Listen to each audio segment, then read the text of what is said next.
Hai Sobat Gemoy dimanapun kalian berada, balik lagi sama Gemoy yang akan memberi kalian spoiler film terbaru garapan Netflix bergenre thriller survival yang super duper keren. Film ini mengisahkan pasangan suami istri bernama David dan Nadia yang sedang menikmati perjalanan romantisnya di sebuah gunung es di Swedia yang dengan cepatnya berubah menjadi mimpi buruk bagi mereka berdua. Bagaimana tidak, sebelum mereka sampai di gunung es itu, banyak sekali kejadian aneh yang mereka dapati. Hingga pada malam pertama mereka di sana, titik laser merah muncul di tenda mereka dan memaksa mereka melarikan diri ke hutan belantara, yang akhirnya membuat pasangan itu berjuang untuk bertahan hidup seolah mereka sedang dikejar-kejar oleh laser merah tersebut.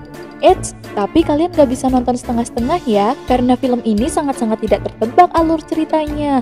Gemoys ingatkan, ini adalah spoiler konten, jadi untuk kalian yang belum menonton filmnya, Gemoy sarankan untuk menonton filmnya terlebih dahulu ya, karena pengalaman menonton film ini akan terasa lebih nyata jika kalian nikmati secara lengkap. Langsung aja Gemoy mulai spoiler filmnya, tapi sebelum itu, jangan lupa like, komen, dan subscribe, biar makin semangat ya Sobat Gemoy.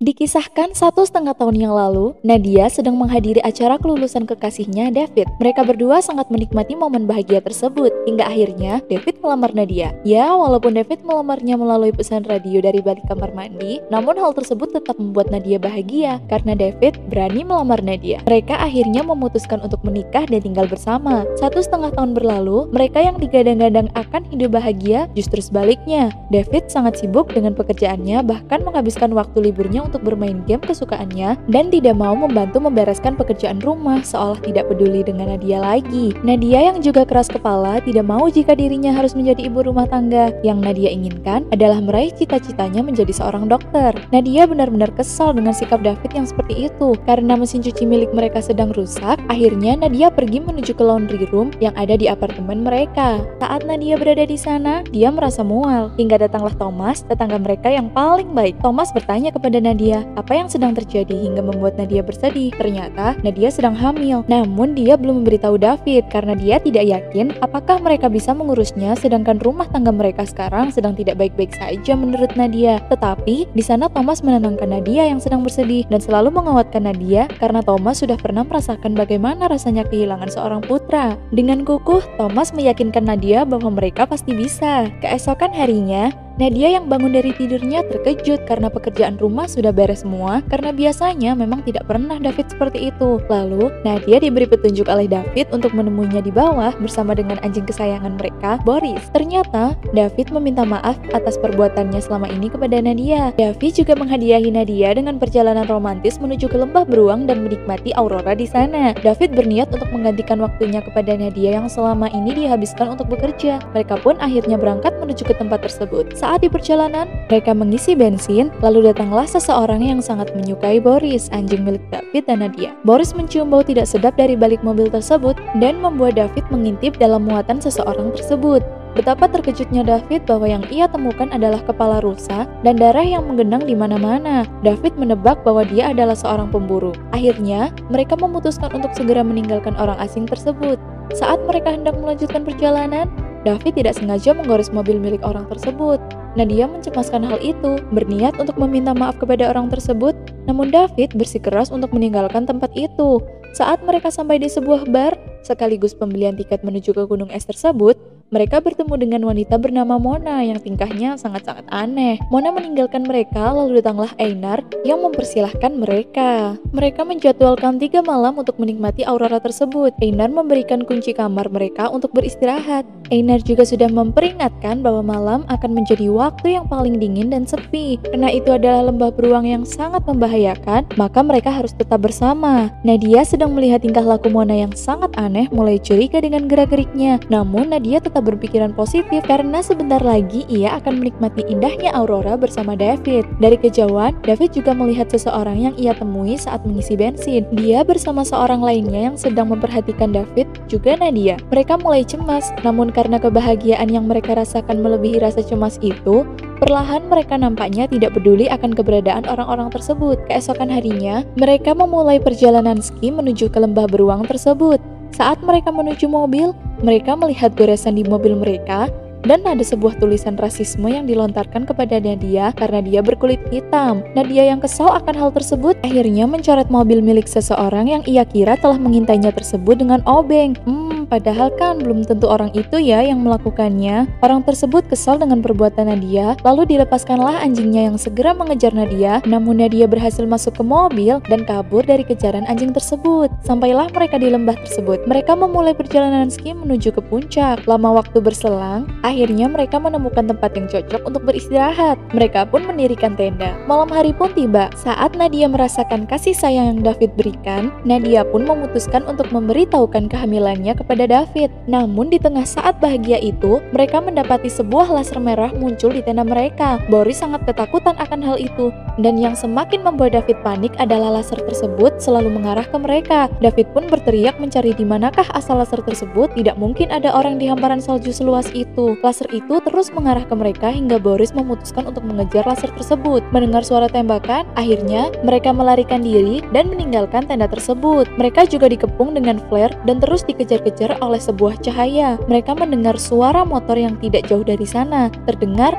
ada dua orang yang mengendarai. Mereka masuk ke dalam hutan belantara dan bersembunyi di sana. Sesekali, mereka mendengar suara Boris yang melolong ketakutan. Mereka berhasil menemukan sebuah gubuk untuk berteduh pada dinginnya malam. Pagi harinya, mereka memutuskan untuk kembali menuju ke tenda untuk mengambil kunci mobil dan bergegas meninggalkan tempat tersebut. Saat melihat ke dalam tenda, betapa terkejutnya David melihat kepala Boris yang terpenggal sudah tergeletak penuh darah di atas jaket milik David. Mereka pun sedih sekaligus kesal, namun mereka harus segera pergi. David terus mencari kunci mobil di dalam tenda tersebut, namun seseorang itu berhasil menaruh jebakan beruang yang mengenai tangan David. Sesegera mungkin Nadia menolongnya. Untung aja Nadia ini seorang dokter ya. Mereka tidak berhasil menemukan kunci mobil dan memutuskan untuk mencari pertolongan. Mereka pun kembali menyusuri jalan pulang, menembus dinginnya salju dan sakit yang mereka rasakan bertubi-tubi. Saat menembus kabut yang sangat tebal, tiba-tiba Nadia melihat seorang berdiri jauh di depannya. Niat hati meminta bantuan, namun ternyata seseorang tersebut melancarkan tembakan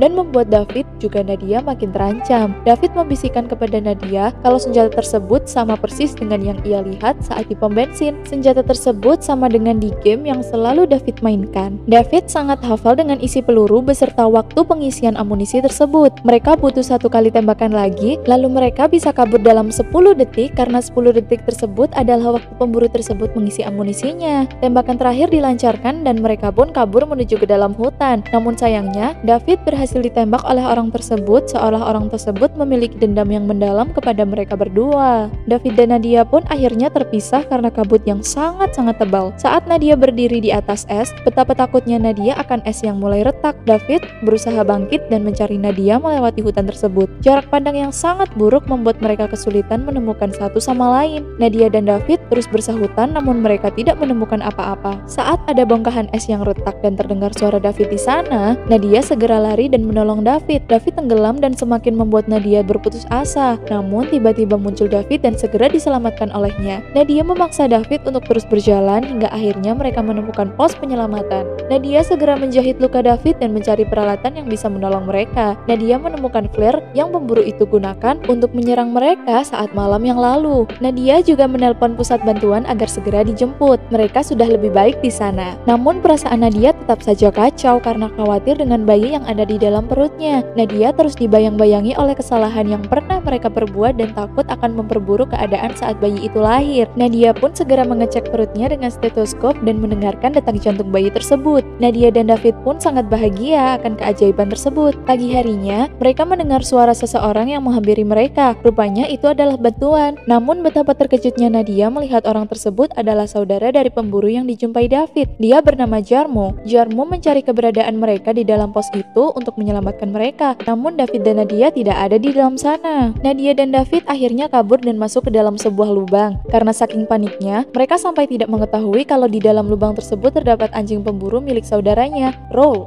Mereka terancam karena mereka merasa semakin dekat dengan kematian. Nadia pun melemparkan flare yang ia bawa dari pos dan segera melemparkannya kepada Jarmo. Jarmo pun terbakar. Mereka pun yang akhirnya melarikan diri. David yang sudah tidak kuat berjalan terus dipaksa oleh Nadia agar segera sampai di bar itu lagi. David selalu dibayang-bayangi oleh sosok anak kecil berjaket kuning yang tidak tahu itu siapa. Namun David berhasil dibuat stres oleh anak tersebut. Selalu dan selalu. Ada apa ya sebenarnya? David merasa tidak bertanggung jawab dan tidak bisa menjadi seorang ayah. Namun Nadia terus menguatkan David yang sudah lemah di sana. David pun menyuruh Nadia berjalan terlebih dahulu. Namun saat Nadia mendengar langkah seseorang, Nadia terkejut karena di belakangnya sudah ada Roll. Roll pun kebingungan melihat Nadia yang sangat ketakutan. Apa sebenarnya yang sedang terjadi? Tiba-tiba muncullah David yang memukul kepala Roll dengan batu. David kira kalau Roll akan membunuh Nadia, padahal belum tentu ya. Namun semuanya sudah telat. Roll pun tewas. Mereka pun meninggalkan Roll yang tergeletak di sana dan segera menuju ke pondok milik Einar. Di sana mereka berteriak minta tolong, namun tidak ada seorang pun di sana. Lalu datanglah Einar dengan sangat ketakutan. Einar akhirnya menelpon seseorang, namun percakapannya sangat aneh hingga membuat Nadia curiga. Einar pun menodongkan pisau dan membuat David juga Nadia makin ketakutan. Mereka akhirnya bersembunyi di sebuah ruangan dan melihat terdapat foto-foto mereka terpampang di sana, seolah mereka sedang dimata-matai. Mereka